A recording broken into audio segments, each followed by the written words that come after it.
김지수의 인터스텔라는 인사라는 거대한 행성을 탐사한다라는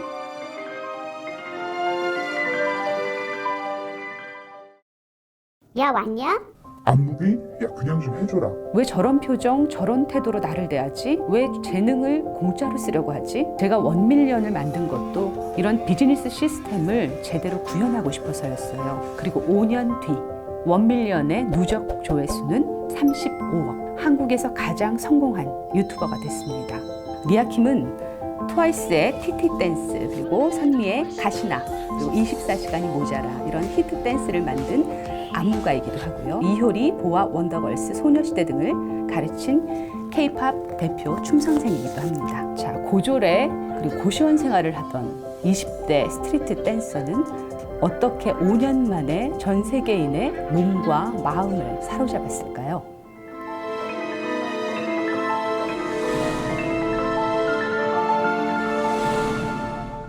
네, 이번 주에 인터스텔라 두 번째 들려드리겠습니다. 유튜브계의 슈퍼스타, 전 세계에 춤바람을 일으킨 리아 이야기인데요. 김지수의 인터스텔라, 전 세계 35억 명을 춤추게 한 리아의 전설. 부제로 성공은 높이가 아니라 넓이다, 이렇게 달아봤습니다. 자, 그러면 들려드릴게요. 리아킴이 유튜브 시대의 슈퍼스타라는 소식을 들은 건 아주 트렌디한 발빠른 패션계에서였습니다. 팬디, 버버리, 나이키 이런 글로벌 패션 브랜드들이 앞다퉈서 리아와 광고를 찍기 위해서 러브콜을 하고 또 패션쇼 무대에 초청을 하고 또 퍼포먼스를 요청을 했죠. 그리고 심지어 구글은 중요한 국제 컨퍼런스마다 그녀를 초청해서 춤 공연을 의뢰를 합니다.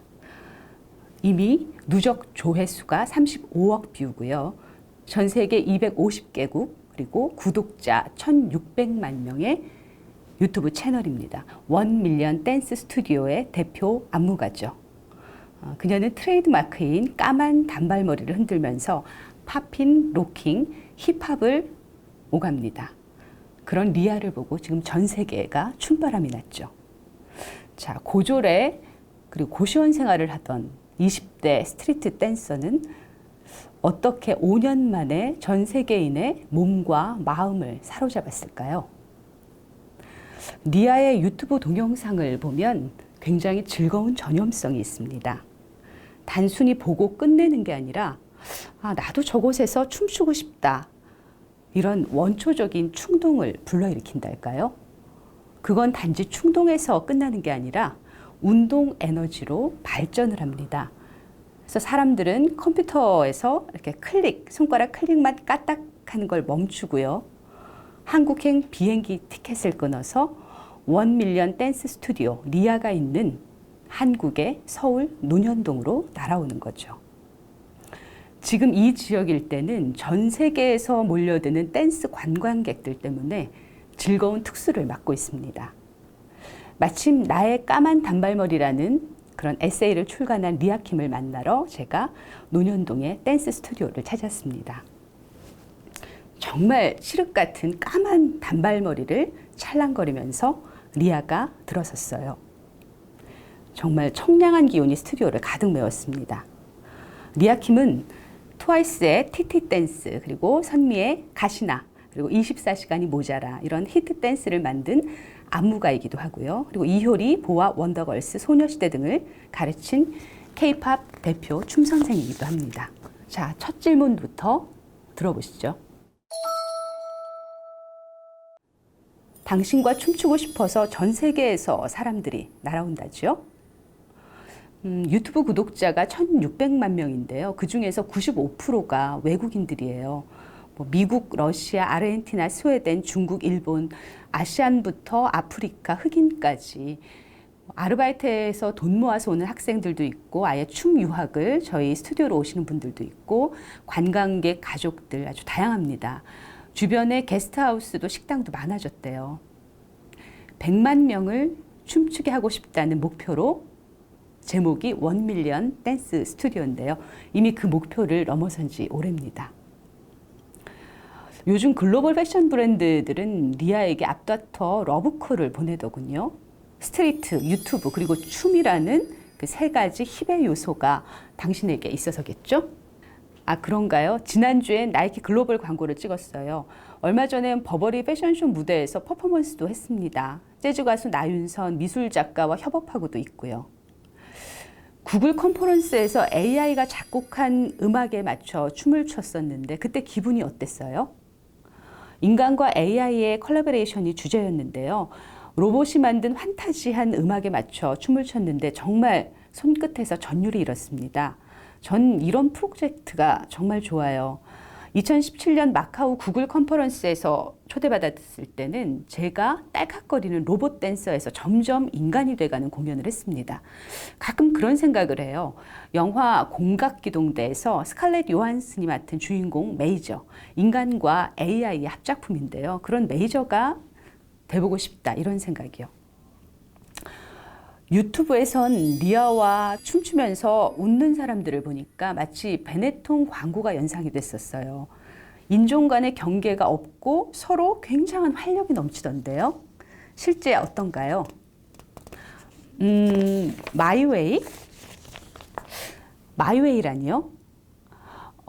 저는 춤을 잘 못 추는 비기너 클래스 분들에게 영감을 많이 받아요. 잘하려고 눈에 도끼 품지 않고 자기 즐거움에 풍덩 빠져 있거든요. 정말 마이웨이죠. 누가 보면 어떡하지? 뭐 그런 두려움은 다 내려놓고 자기 느낌대로 흐느적거리는데 그 에너지가 정말 사랑스러워요. 의외군요.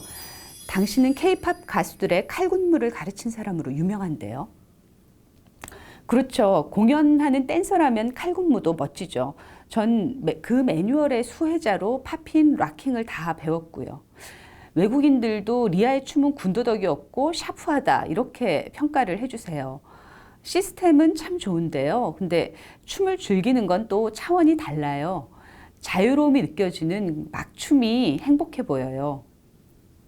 그렇군요. 요즘엔 조회수와 구독자가 곧 영향력인데 자신의 위치가 어디라고 느끼나요? 제가 2006년 스트리트 댄서 락킹 부문 세계대회 1위를 했어요. 그런데 그 뒤에 더 큰 슬럼프를 겪었죠. 그때 위아래의 개념이 무너졌어요. 정상까지 올라가면 어느 순간 내려갈 일만 남았더라고요. 그때 성공은 높이가 아니란 걸 깨달았습니다. 지금은 많은 걸 넓이로 느껴요. 많은 사람과 연결되면서 제 경험도 그만큼 넓어지고 기회도 다양해졌거든요.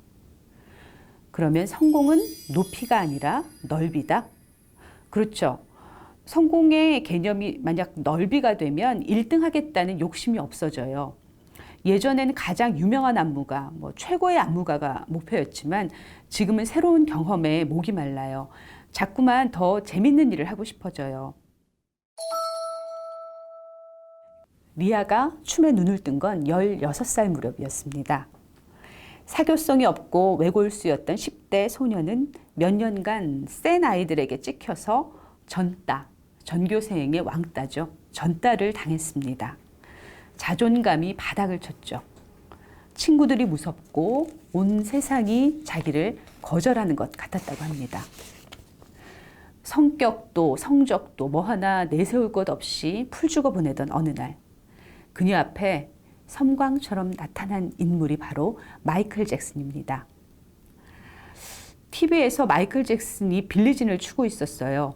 그때 저한텐 오로지 한 가지 생각이 솟구쳤죠. 나 저거 하고 싶다.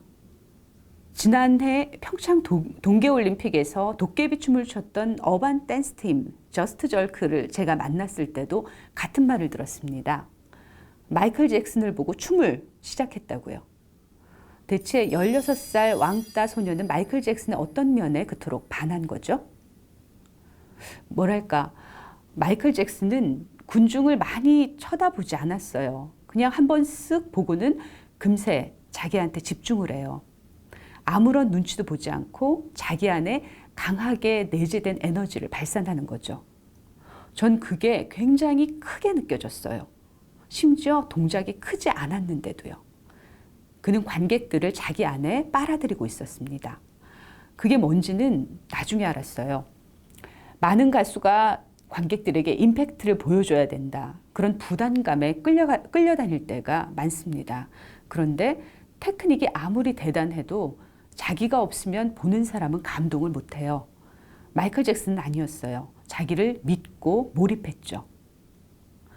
춤을 추고 싶다는 소녀의 손을 가장 먼저 잡아준 사람은 바로 아버지였습니다. 아버지가 춤을 배울 곳을 찾아서 데려다 주셨다고요?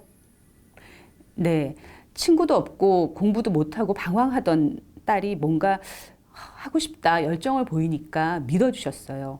한번 가보자. 앞장서서 청소년 문화센터 같은 데 데리고 가셨어요. 반면 엄마는 안 좋아하셨습니다. 생각해보면 엄마와 저는 골이 좀 깊었어요. 저에 대한 기대가 무척 크셨는데 제 마음엔 실망시켜드렸다는 죄책감이 아주 어릴 때부터 자리 잡았던 것 같아요.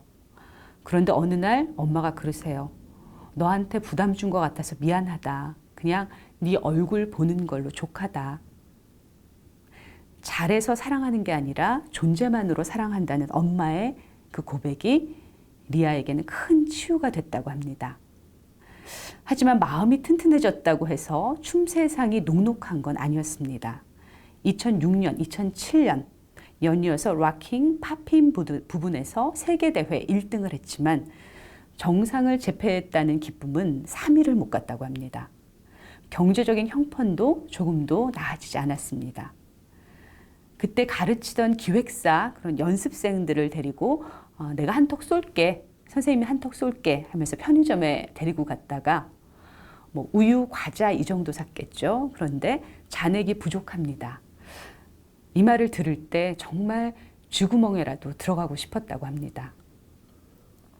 잔액이 부족합니다. 참 뼈아픈 말이네요. 네, 그런데 전 20대 내내 잔액이 부족했어요. 한 달에 120만 원을 좀 넘게 벌었는데 지하 스튜디오 월세가 70만 원이었고 또 고시원 방값 30만 원 그렇게 내면 휴대폰 요금도 미납될 때가 많았어요. 7, 8년을 그렇게 살다가 20대 마지막에 여유가 좀 생겼죠. 청년 빈곤의 경험이 혹시 트라우마로 남았습니까? 아버지가 건설회사 간부셔서 어린 시절엔 대체로 풍족했었어요. 다만 IMF 때 실직하시면서 집안 형편이 좀 어려워졌었죠. 저도 그렇고 집도 그렇고 돈 없는 나날이 많았었는데요. 어느 날 아버지가 저한테 그러셨어요. 본명이 해랑인데요. 해랑아, 돈이 진짜 많으면 뭐 할래? 새끼 먹을 거 5끼 먹고 솜잎을 덮을 거 대신 금잎을 덮고 잘까? 밥 3끼 먹고 이불 덮고 잘 이불 있으면 그걸로 행복한 거다. 저는 그때 생각했어요. 힘들지만 굶지 않고 노숙하는 거 아니니까 이 정도면 괜찮다라고요. 문득 의문이 듭니다. 이효리, 소녀시대, 원더걸스 이런 유명 인사의 춤 선생으로 이미 유명했었고 또 JYP, CJ 엔터테인먼트 등에서도 트레이너와 안무가로 일했었지 않습니까? K-팝은 사실 춤과 함께 더 스포트라이트를 받는데 정작 안무가의 위치가 그토록 불안정했다라는 게 놀라운데요. 작곡가는 저작권이 있는데 안무가는 저작권 개념이 없어요. 게다가 춤은 좀 무시하는 경향도 있어서 일하는 내내 전 천대받는다는 느낌을 받았습니다. 작은 기획사는 레슨 가면 야 왔냐? 대뜸 반말부터 해요. 안무비? 야 그냥 좀 해줘라. 당연히 받아야 될 돈을 요구하는 건데 저를 돈 밝히는 사람처럼 취급하는 거. 전 이런 식의 무례에는 알러지가 있어요.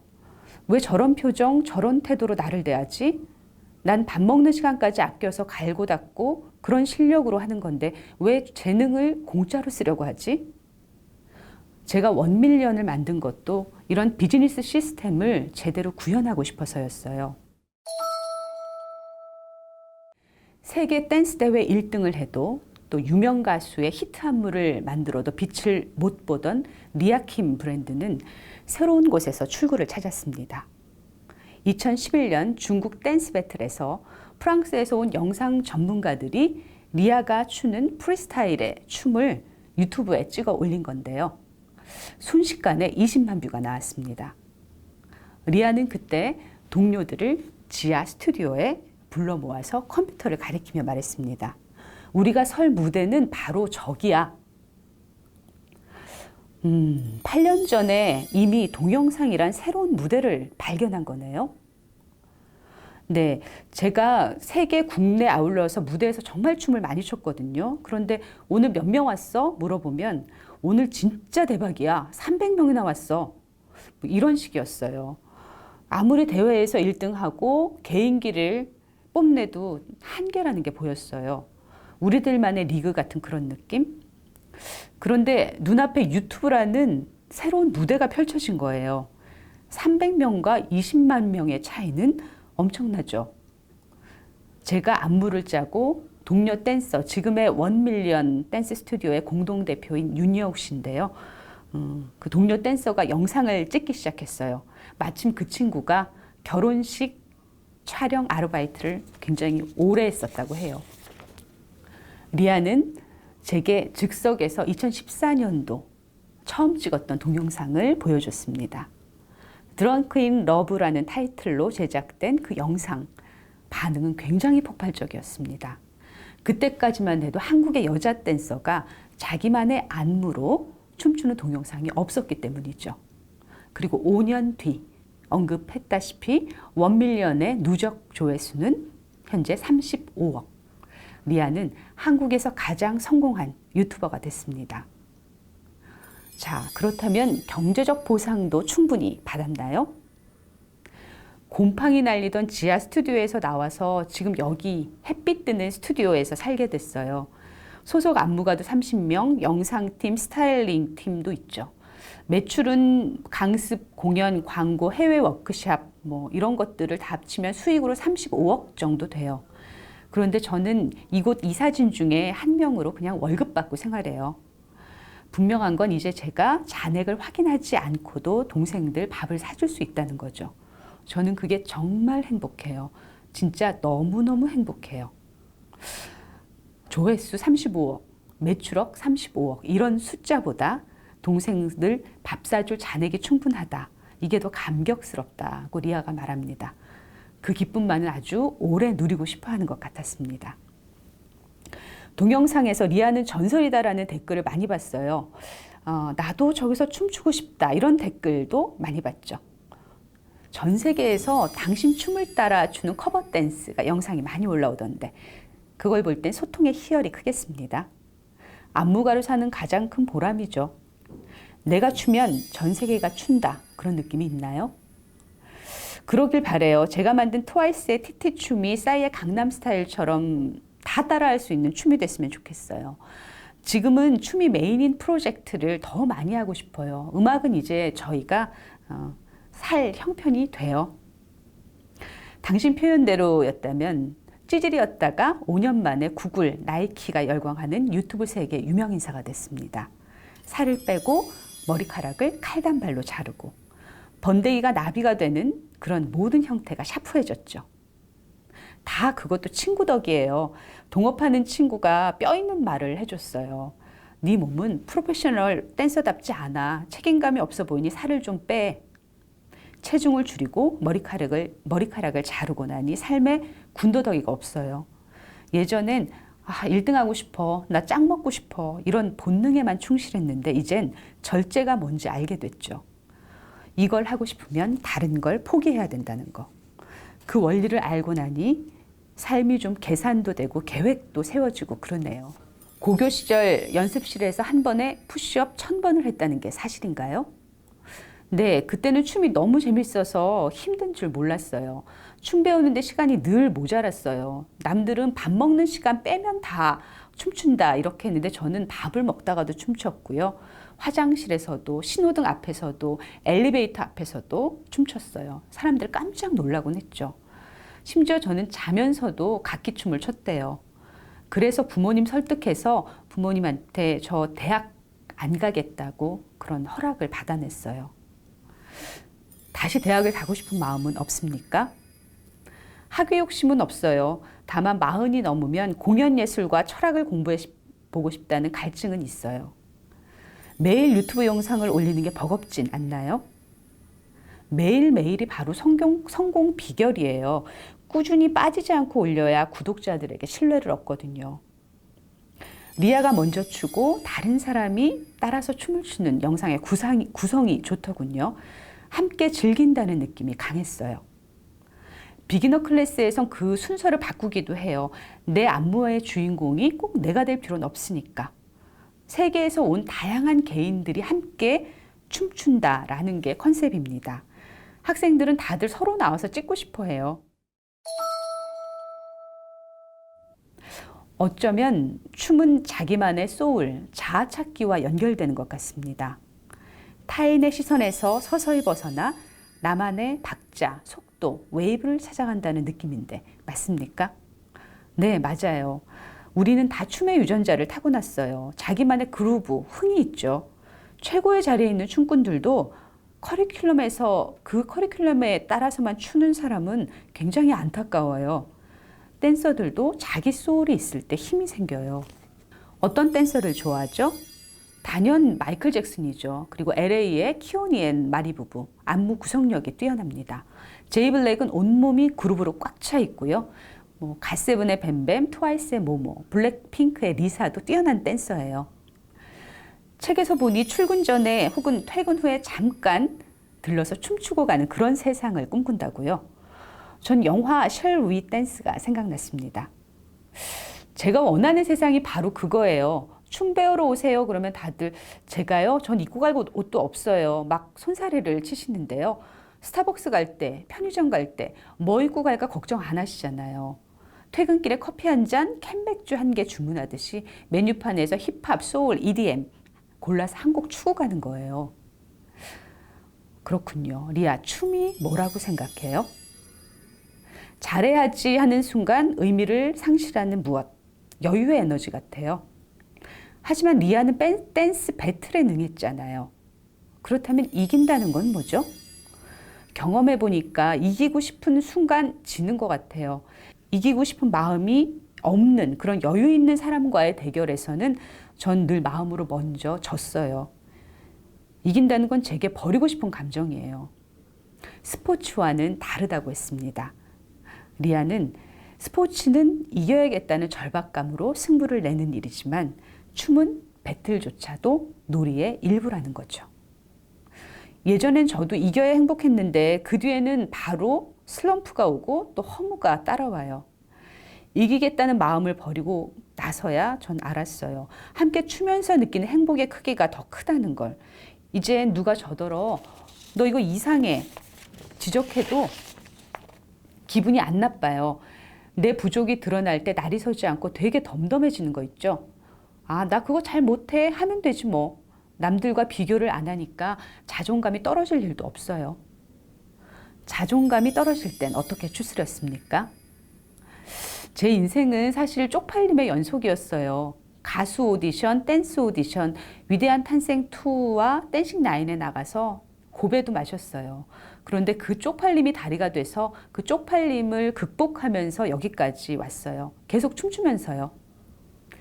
춤으로 세계 1등한 사람이 노래대회는 왜 나왔느냐 이런 독설도 들었고 제자가 심사위원석에 앉은 댄스 오디션에서 선생인 리아가 탈락하는 그런 수치도 겪었다고 합니다. 그런데 그 쪽팔린 것이 다 기회가 되더라고요. 세상 일은 한 치 앞도 모르더라고 리아가 아주 해맑게 웃었습니다. 자, 유튜브로 인생 반전을 겪어보니 어떤가요? 저는 댄서라는 직업에 컴플렉스가 있었어요. 제가 하는 일이 격이 떨어진다고 생각했죠. 세상에 보탬이 되는 그런 위대한 일을 하는 사람들을 보면 내가 한없이 작아졌어요. 그런데 결핍투성이었던 제가 요즘엔 이런 말을 들어요. 리아의 춤을 보면 세상이 밝아 보인다. 용기가 생겼다. 우울증이 없어졌다. 연습실에서 정말 좋아 죽겠다는 얼굴로 웃고 소리 지르는 사람들을 보면 야, 저렇게 행복하게 살 수도 있구나. 그런 걸 보고 저도 모르게 막 박수를 쳐요. 소소하게 그런 에너지를 주고 있다는 게 나쁘지 않아요. 요즘엔 무슨 꿈을 꾸나요? 목표가 꿈이 될 수는 없어요. 더 많은 사람에게 춤의 기쁨을 알리고 싶다는 것. 이게 제 목표죠. 제게 꿈은 어떤 사람으로 어떻게 살고 싶은지 찾아가는 거예요. 어렴풋하게나마 쫓기지 않는 사람, 여유가 있는 사람이 되고 싶어요. 그런 꿈을 꿔요. 리아에겐 꿈과 춤은 동의어군요. 자, 마지막으로 50대 샐러리맨이 양복 입고 들어왔습니다. 그에게 춤의 기쁨을 어떻게 가르쳐 주겠어요? 일단은 넥타이를 풀고 구두를 벗어야겠죠? 아니요, 그대로도 좋아요. 일단 음악 틀고 눈치 보지 않게 어둡게 불을 꺼줄 거예요. 자기만의 시간을 갖고 몸에 흥을 느껴보라고요. 세상에 박치는 없어요. 자기만의 리듬이 있을 뿐이죠. 여러분도 해보세요. 화장실도 좋아요. 좋아하는 음악 한두 곡 틀어놓고 마음껏 몸을 흐느적거리는 거예요. 느껴보세요. 조금씩 그렇게 차오르는 행복을. 리아 킴과의 대화는 여기까지 끝났습니다. 우리말에 어깨춤이 절로 난다 이런 말이 있죠. 행복해서 춤을 추지만 춤을 추니까 행복하다. 춤을 춰야 행복해진다. 이런 말로 바꿔볼 수 있을 것 같아요. 리아를 만나고 나서 소울과 그루브로 가득 찬 모라의 마이 웨이. 이게 뭔지를 느꼈습니다. 리아가 그걸 가르쳐 줬죠. 네, 오늘의 김지수의 인터스텔라 리아 킴 여기까지였습니다.